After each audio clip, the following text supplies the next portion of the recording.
रोटोमॅक लिखते लिखते लव हो जाए ही जाहिरात आपण टीव्ही वरती अनेकदा बघितली मित्रांनो.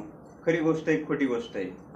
रोटोमॅक लिखते लिखते लव हो जाए म्हणजे आपण आपल्या वयामध्ये 20 वर्ष जर पाठीमागे गेलो, 20 ते 25 वर्ष, तर रोटोमॅक ही जाहिरात, रोटोमॅकचा पेन किंवा रोटोमॅकच्या अनेक स्टेशनरी आपण आपल्या दैनंदिन स्कूलच्या कॉलेजच्या काळामध्ये वापरलेल्या आहे. आणि ह्याच रोटोमॅकचा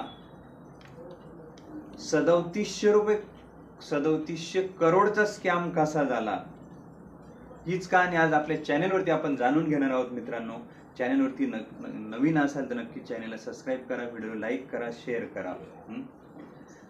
पान पराग हे नाव आपल्या सगळ्यांच्या ओठावरती आहे. पान पराग, पान मसाला. ह्याच पान परागचे मालक मनसुखभाई कोठारी, आज पूर्ण देशात त्यांची ओळख आहे. आणि मनसुखभाई कोठारीचा मुलगा विक्रम कोठारी यांनी रोटोमॅकची सुरुवात केलेली आहे. तर ह्या कंपनीचा एवढा मोठा बँकेसोबत कशा पद्धतीने स्कॅम झालेला आहे, आणि हातात असणारा पान परागचा बिझनेस असेल किंवा रोटोमॅकचा बिझनेस असेल, कशा पद्धतीने भुईसपाट झालेला आहे. आज पान पराग बरोबरच Rotomac company pen, stationery, official stationery बनवणे हे रोटोमॅक कंपनीचं काम, म्हणजे रोटोमॅक कंपनीचे प्रोडक्ट.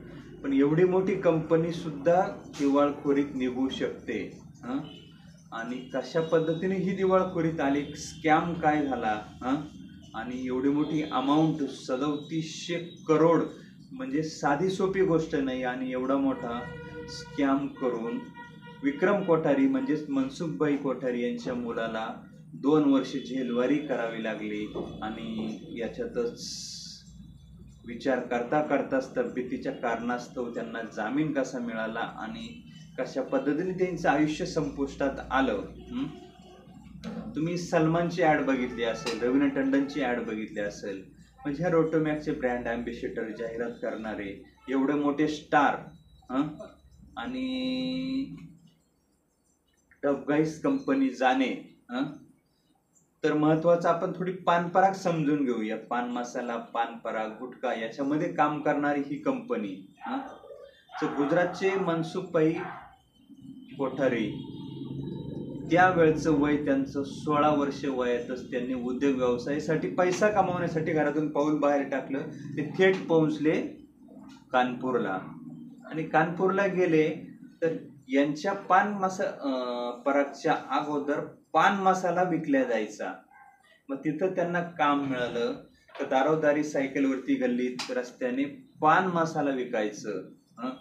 आणि हे पान मसाला विकायचं काम त्यांनी चालू केलं.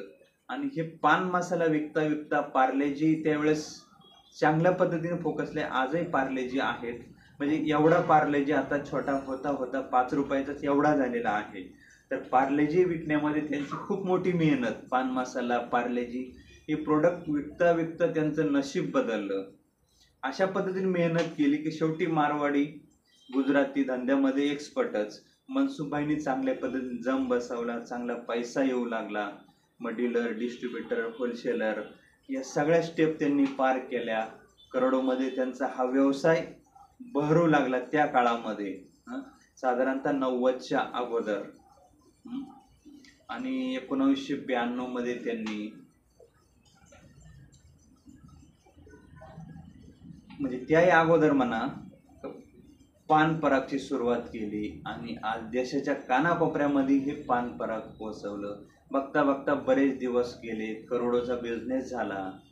पण काही काळानंतर मुलंही त्यांची मोठी झाली. मोठा मुलगा विक्रम कोठारी, छोटा मुलगा दीपक कोठारी, त्यांनी वडिलांच्या धंद्यामध्ये हात वाटवायचं ठरवलं. आणि हळूहळू त्यांनीही व्यवसायाचे उत्तम धडे घेतले. आणि त्यावेळेस पान परागची जाहिरात यायची शम्मी कपूर यांची, मेहमानों का दिल बहलाना है तो पान पराग खिलाना है, अशा पद्धतीची जाहिरात यायची.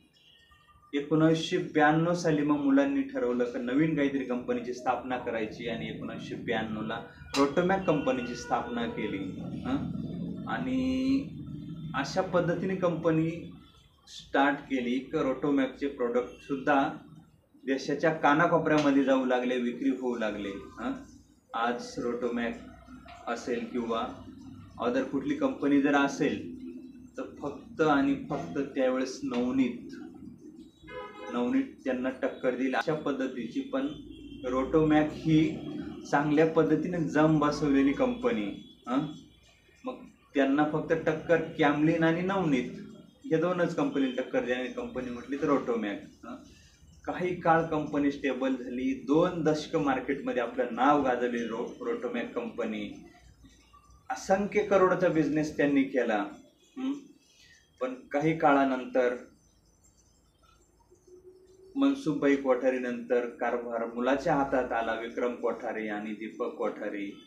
बरेच दिवस व्यवस्थित चालल्यानंतर 2 कंपन्याचे 2 मालक म्हणजेच विभागणी झाली. आणि विभागणी झाली, विक्रमभाईंना मिळाली रोटोमॅक कंपनी आणि दीपकभाईंना मिळाली पान पराग. तब्बल 2 दशक मार्केटमध्ये नाव असलेली कंपनी, अनेक पुरस्कार देशाच्या कानाकोपऱ्यात, सगळीकडे रोटोमॅकचं नाव, अनेक प्रोडक्ट मार्केटमध्ये. असं करता करता 2005चा काळ आला. 2005 मध्ये रोटोमॅक कंपनीचा 100 शेअरचा टर्नओव्हर होता. आणि या 100 शेअरचं टर्नओव्हर मजल मारता अनेक व्यवसायांमध्ये विक्रमभाईंनी हात घातला. आणि हात घालता बँकेतही पत एवढी झाली तर तब्बल बँकांकडून, अनेक बँका आहे की त्यांची लिस्ट पण तुम्हाला दाखवतोय, या बँकांकडून जवळजवळ 2900 ते 3000 कोटी रुपयाचं कर्ज त्यांनी मिळवलं. मग आयात निर्यात व्यवसाय त्यांनी चालू केला. अनेक असे प्रोडक्ट आहेत की ज्याच्यात आयात आणि निर्यातमध्ये त्यांनी पैसा लावला, रिअल इस्टेटमध्ये पैसा लावला. आणि बँकांकडून घेतलेला हा 3000 कोटी रुपयाचं कर्ज रोटोमॅकमध्ये न गुंतवणूक करता अदर इतरत्र गुंतवणूक केली, इस्टेटमध्ये गुंतवणूक केली. आणि तिथूनच रोटोमॅकच्या ढासळणीला सुरुवात झाली. म्हणजे रोटोमॅक कंपनी ही खालावण्यासाठी सुरुवात झाली. पैसा इतरत्र गेला, कुठेही गेला, अशा ठिकाणी पैसा गेला का जो परतफेड बँकेला कधीच करता नाही आली विक्रमभाईंना. आणि परत न करताना पैसा कुठं गेला, इतरत्र गुंतवला. आणि सीबीआय चौकशी त्यांच्या पाठीमागे लागली. आणि सीबीआय चौकशीमध्ये सारं प्रकरण उघड झालं. आणि 2018 साली सीबीआय कडून विक्रमभाई कोठारी यांना अटक झाली. आणि तिथूनच रोटोमॅक कंपनी संपुष्टात आली. म्हणजे आज 100 ते 500 कोटी रुपयापर्यंत पोहोचलेली रोटोमॅक कंपनी आज अवघ्या 2020ला 3.5 कोटी रुपयामध्ये विकण्याची वेळ आली.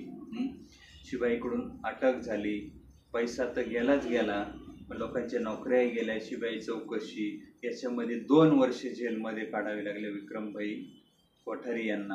आणि 2 वर्ष जेलमध्ये काढल्यानंतर तब्येत त्यांची खालवली. तब्येतीच्या कारणास्तव त्यांना जामीन मंजूर झाला 2020 मध्ये. आणि असं तसं करून त्यांनी पुढं 2 वर्ष ढकलले. आणि 2022ला शेवटी या इहलोकाचा निरोप त्यांना घ्यावा लागला. म्हणजे एवढी मोठी ऐश्वर्य संपन्न कंपनी, 2 कंपन्या, पान पराग असेल, रोटोमॅक असेल, 2 भाऊ वडील, पण आज कोट्याधीश माणूस धुळीला मिळून गेला. म्हणजे इथं नियतीत खोड तयार झाली. पैसा कुठेतरी वेगळ्याच कारणांसाठी गेला. आणि एवढा मोठा 3000 कोटीचा 3700 कोटी रुपये व्याजासकट बँकेचे झाले. म्हणजे एवढा मोठ्या बँकेचा स्कॅम झाला. सीबीआय चौकशी लागली. आणि शेवटी विक्रमभाई कोठारी यांना या जगाचा निरोप घ्यावा लागला. मित्रांनो, तर कसा वाटला मित्रांनो तुम्हाला व्हिडिओ, नक्कीच तुम्ही कमेंट करू शकता. व्हिडिओला शेअर करा, लाईक करा. धन्यवाद. Thank you so much. जय हिंद, जय महाराष्ट्र.